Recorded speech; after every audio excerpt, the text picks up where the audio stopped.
Good morning. Sorry, I got a notification and it sent my phone a-flying. All right. Well, we are officially on regional lockdown orders. I should start off with this. Sorry. Good morning.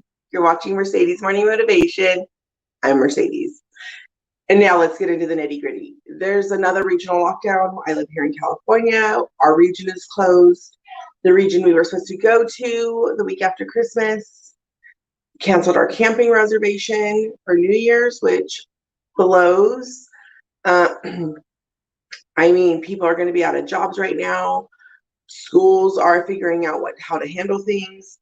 Places like our local Walmart has had issues, such as like not enough employees due to COVID because people are having to be out. Like either they have it or you're like a close contact, so you have to be out of it and monitoring your symptoms and everything else. And it gives you a feeling of frustration. I saw a friend of mine post that she went in there because her grocery pickup order that she had needed was pushed out a day and then a second day, and then it was the third day and she was still not able to park to get her groceries. So she went in and could see that the manager felt frustrated. So if you're watching this, lady, I love you. Thanks for sharing your story on Facebook. But as I read that, she was like, I was trying to be very calm. I could tell she was anxious, worried I was going to be yelling at her. So I'm sure people are yelling at each other and we're frustrated and we're mad and we don't understand why decisions are being made. And there's a lack of transparency right now across the whole board, right? From the top down, we don't know what to trust. We're seeing things on social media. There's things on the news. We're hearing people say stuff, see things. What's real? What's not real? We don't know what to trust. Who do we turn to for answers? And the fact of the matter is there's no one right now. And that's all. It's a little bit scary. It's a little bit scary. And it's a little bit, as an adult, you're supposed to know what's going on, right? You're supposed to have the answers for your family, for your children. If you're in a position, you're supposed to know everything. But then it can feel defeating because you actually don't know. You don't have the answers for anyone. Maybe you're in a position that you're not supposed to have the answer. So then you get like this, you get a reindeer and a Rudolph coming behind you. Like, how special are we today? What do you wait So for me? if you are feeling, if you are feeling defeated and you're feeling like I've just had enough and I want this year to be done with, and I don't want to do it anymore, and I'm fed up, and there's this to do and that to do, and this is going on and that's happening, and I don't know how to handle this, and you have all these things, and you're just like, I feel like I've done this a lot lately. Like I just want to get my stuff and just be like, I'm done with it. I've rid it. I don't want to hold it in my hands anymore. I'm over it. But here's the deal. I'm not even getting ready, whatever. Here's the deal. There are three things that I am choosing to have my focus on and keep my focus there. Okay. So those three things include God, because I believe that God is my savior, and I believe my kids are fighting in my room. Gentlemen, I need you guys to finish getting ready. It's almost time to go start the car so I can get warmed up. Yeah, show right here. Look at him. Okay, cool. They saw you. You want to buy this? Get out of here. Oh my God, I just pushed him into the wall. Whatever. So we're going to choose to focus on God, okay? Our focus is going to be on God in our household. Now, whether you are a religious person, a spiritual person, I encourage you, you need to look outside of yourself. There is a higher power there. In our household, that is God. And through him, all things can be done, okay? He has created plans for us that are out of our control.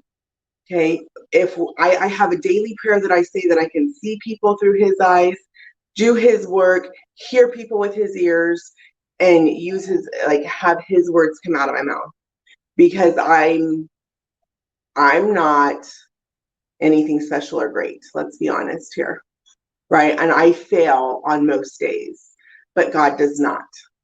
Okay, so that's area one. Our eyes need to be on God, and our hearts too. Area 2 is my family. Clearly, I just pushed my child into a wall, so knocking that one out of the park. But my family, I need to make sure that my family, I'm doing what I can do to keep my family moving, to keep it positive, to try to influence this circle here first. Next is our friends. Okay, that's the third thing, is our friends. Now, if you notice, I didn't say I'm focusing on me.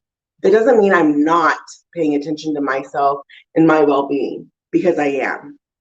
Okay, but if we can focus on someone other than us, it's amazing the things that can happen. We live in a culture that's very self-centered and self-serving. So take a moment and take it off of you for a minute and think about the other people around you. I encourage you, as we go into this week, this first week of regional shutdowns of 3 weeks, which takes us the week after Christmas, and do what you can. Do what you can to have your focus on your family, your friends, your community. You know, there's things happening at a national level, a world level. We have no control over that, even a state level. Our voices can be heard, but our actions can be seen and heard as well. So are you spreading positivity, or are you continuing to spread fear, anxiety, scaredness? Like, what are you putting out there? Start to think about that. And I'm curious, where are your 3 areas of focus? What are you going to choose to focus on? What is within your wheelhouse of control that you can actually control? When we start focusing everywhere else and you don't have control, that's when the anxiety sets in. Which, speaking of anxiety, where'd my spray go? Oh, it's behind my phone. Dang it. So I hope you have a wonderful day today. I was not trying to be too serious, but I want to know what you're focusing on. We can bring positivity and light to this world and to this situation. How we handle a challenge or a difficult situation that comes before us sets world of wonders for our children. You're going to make a big difference right now. I was telling someone, I said, you know, if we keep saying our kids can't do this, guess what our kids are going to think? They're going to think they can't do it, and then therefore, why even try? Why even try when everyone around me says I can't? So I hope that you're watching the words that you're saying today, because it makes a big difference. I've been telling my kids, and I am no stellar parent, do not get me wrong, I am not. But I've been telling my kids, yeah, it's going to suck and it's going to be hard, but guess what? We're going to try. We're going to try, because we do not run away from hard things. We do not give up when things get tough. We keep going and we keep trying and we figure out a way to make it through. So I hope today that you figure out your way to make it through. All right, I got to go. I need to do something with this in my face. So I'll see y'all later. Bye.